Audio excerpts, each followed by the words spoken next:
천만 유튜버 쯔양을 협박한 의혹을 받고 있는 이른바 사이버 레커 유튜버들에 대해서 검찰이 수사 의지를 보인 가운데 쯔양 측이 자신을 협박한 유튜버들을 검찰에 고소하겠다고 밝혔습니다. 자, 여기에 유튜브 측이 사이버 레커들이 돈을 벌 수 없도록 수익화 정지 조치까지 내렸는데요.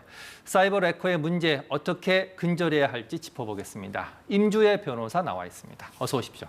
네, 안녕하세요. 예, 자, 쯔양 측이 선처 없는 법적 대응을 예고했습니다. 그동안 그냥 가만히 있었는데 배경은 뭐라고 보십니까? 그렇습니다. 이 사건이 수면 위로 불거지게 된 건요. 네. 쯔양 씨 측에서 먼저 공개를 한 것은 아니었습니다. 그렇죠. 한 유튜브 채널에서 쯔양 씨가 과거를 폭로하겠다는 것을 빌미로 해서 일부 유튜브들이 쯔양 씨에게 금전을 요구했다는 부분을 폭로하면서 폭로전이 시작되게 된 것인데요. 예, 그렇군요. 그 이후 쯔양 씨가 과거 남자친구로부터 굉장히 오랜 시간 폭력에 시달려왔고 뿐만 아니라 금전적으로 갈취를 당해왔다. 이런 부분을 또 공개했습니다. 예.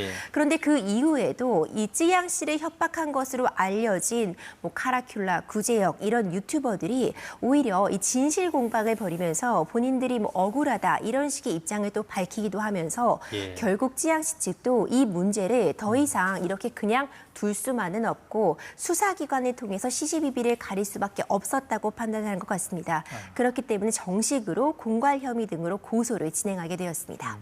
자, 지금 가해자로 지목한 사람이 방금 말씀하신 구제혁, 정국진 이런 유튜버들인데 정국진은 어제 사실 검찰에 자진 출두해서 입장 밝혔고 오늘은 구제혁이 그렇죠. 예, 정국진과 카라큘라가 오늘 입장을 발표했는데 어떤 내용입니까? 그렇습니다. 말씀 주신 것처럼요. 지금 가장 문제로 떠오르고 있는 이 유튜버 구제혁이라고 볼 수 네. 있는데 어제 직접 검찰에 출두하는 모습을 보이기도 했습니다. 예. 그런데 아직 어떤 사건이 배당이 된 바도 없습니다. 네. 이것도 역시도 어떤 퍼포먼스 아닌가 또 이런 비난의 여론도 들끓고 있었거든요.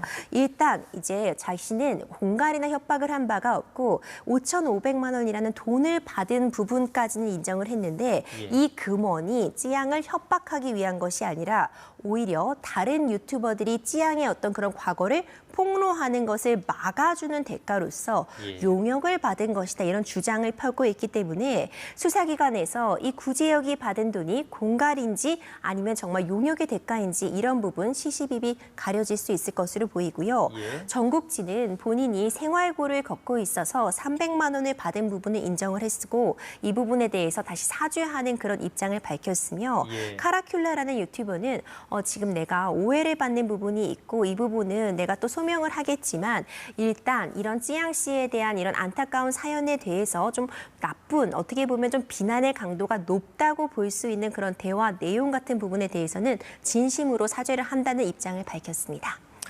처음에는 좀 억울하다 이런 입장이었는데 지금은 사과, 유감 표현을 했습니다. 그게 혹시 배경이 있을 것 같은데 뭐라고 보십니까? 이 유튜브에서 왜 이렇게 자극적인 콘텐츠들이 판치게 되었고 명예훼손이 빈번하며 이번 사태로 불거진 이런 공갈 협박까지 이루어졌는가 보면 사실 유튜브의 특성상 많은 사람들이 그 콘텐츠를 보게 되면 그것이 수익과 직결되게 됩니다. 예. 그렇기 때문에 더 높은 조회수만을 추구하는 그런 현상이 지금 팽배해지게 되었는데 네. 이번 조치, 이번 일련의 사태를 보고서 유튜브 측에서도 수익을 중지하는 그런 결정을 내렸습니다. 예. 이 유튜브 약관에 보면은요, 플랫폼 밖에서 유튜브 커뮤니티에 해가 되는 행동을 하는 경우에 그 해당 유튜브 채널의 수익을 정지할 수 있는 그런 권한을 명시해두고 있습니다. 돈줄을 막았네요. 그렇죠. 이 조항을 발동함으로써 기본적으로 지금 문제되고 있는 해당 유튜버들의 수익 창출을 막아두었거든요. 네. 어떻게 보자면 이제 공교로운 시점이라고도 볼 수 있겠지만 유튜브의 수익 창출이 막히게 됨으로써 지금 문제되고 있는 해당 유튜버들도 일단 발빠르게 사과를 하고 본인의 억울한 점도 있겠지만 일단 무조건 잘못했다는 식으로 대응을 하면서 여론을 좀 잠재우고 있으려고 하는 것 같은데 좀 역부족으로 보인다 이런 평가가 나오고 있습니다. 자, 검찰이 이원석 검찰총장 어제 입장 밝혔습니다. 구속 수사 검토해봐라. 그리고 범죄 수익 환수도 검토하라라고 했는데 혐의는 어떤 걸 적용할 수 있고 과연 이 수익을 환수할 수 있습니까? 현실적으로? 지금 이번 사안 같은 경우는요, 기본적으로 공갈죄가 적용이 될 수 공갈죄. 있습니다. 예. 공갈죄라고 한다면은 상대방을 협박해서 자유로운 의지 상태를 이제 박탈당한 다음에 그 이후에 금전적인 어떤 갈취가 있는 경우에 공갈죄가 적용될 수 있거든요. 네.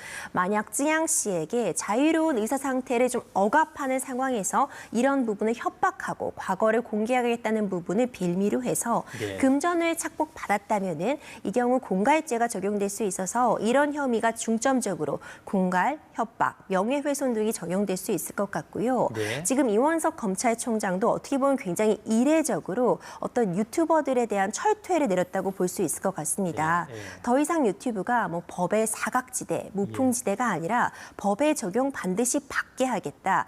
뭐 방송통신위원회나 언론법의 제재 대상이 아니라고 지금까지 너무 손을 놓고 있었던 부분에 대해서 질타를 했다고 볼 수 있거든요. 네. 그렇기 때문에 공갈죄 적용 엄정하게 이루어질 것으로 보이고요. 이 범죄 수익 환수 이 부분에 대해서는 이 유튜버들이 받는 광고 수익이라던가 아니면 후원금 계좌 같은 부분을 면밀하게 분석할 것으로 보입니다. 네. 이 중에서 어떤 허위 사실과 관련된 부분 그리고 이런 폭로를 빌미로 해서 금전을 예. 착복한 부분이 있다면 끝까지 추적하겠다는 일단 의지를 밝혔다고 볼 수는 있지만 네. 기본적으로 이런 부분이 환수까지 이루어질 수 있을지는 현실적인 제약은 충분히 있을 것으로 보입니다. 예. 오늘 시간이 없어서 여기까지만 여쭤보겠습니다. 자, 임주혜 변호사였습니다. 고맙습니다.